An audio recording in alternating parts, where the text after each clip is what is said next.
સ્વજનો અને મિત્રો, આજે તમને મારા એક મિત્રની વાત કરવી છે.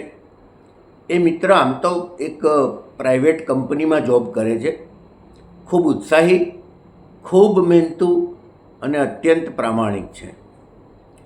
એક વખત ઓફિસેથી આવતા એને રાત્રે મોડું થયું, એટલે એની પત્નીએ એને ગુસ્સે થઈને ફોન કર્યો કે અમે તમારી ક્યારના રાહ જોઈને બેઠા છીએ, તમારે જમવાનું નથી, તમારી ઓફિસ તમને જમવાનું આપવાની છે, અને આવી બધી ઘણી બધી વાતો ઠપકાના શબ્દોમાં કહી. પેલો મિત્ર ખૂબ કામમાં હતો, છતાં એણે અત્યંત શાંતિથી અને સમજવા જેવો જવાબ આપ્યો. એણે એની પત્નીને કહ્યું કે તને કદાચ ખબર નથી, પણ આપણા મેરેજ થયા એ પહેલાંથી, એટલે કે લગભગ 20 વર્ષથી મારી કંપની જ આપણને સૌને જમવાનું આપે છે.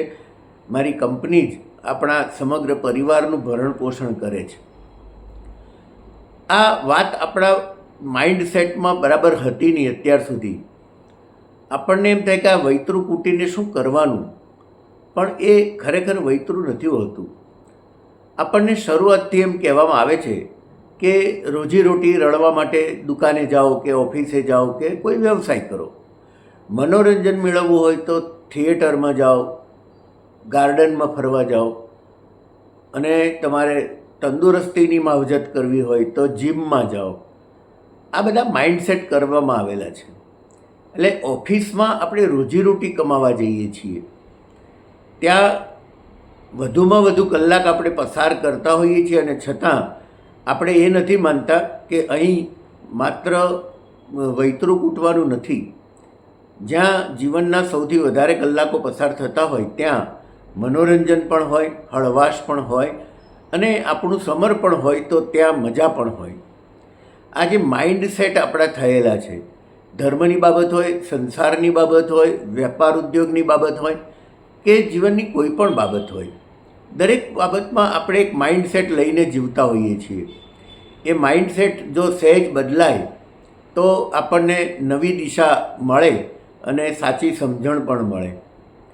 ઓફિસ આપણને જમવાનું આપે છે એટલું જ નહીં, આપણા સમગ્ર પરિવારનું ભરણ પોષણ કરે છે, અને એટલે ત્યાં પ્રામાણિકતાથી, ઉત્સાહથી અને ખૂબ મહેનતથી કામ કરવું જોઈએ, અને ત્યાં જે કામ કરીએ એની મોજ પણ માણવી જોઈએ. તો જ જીવન સાર્થક લાગશે અને મજાનું લાગશે. આ બહુ જ સામાન્ય વાત કહેવાય એવી વાત છે, અને છતાં બહુ જ અગત્યની વાત છે. આવી નાનકડી વાત તમને ગમશે એમ માનીને તમારા સુધી પહોંચાડી છે.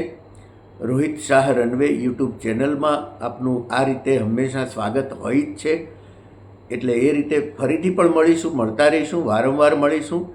ધન્યવાદ.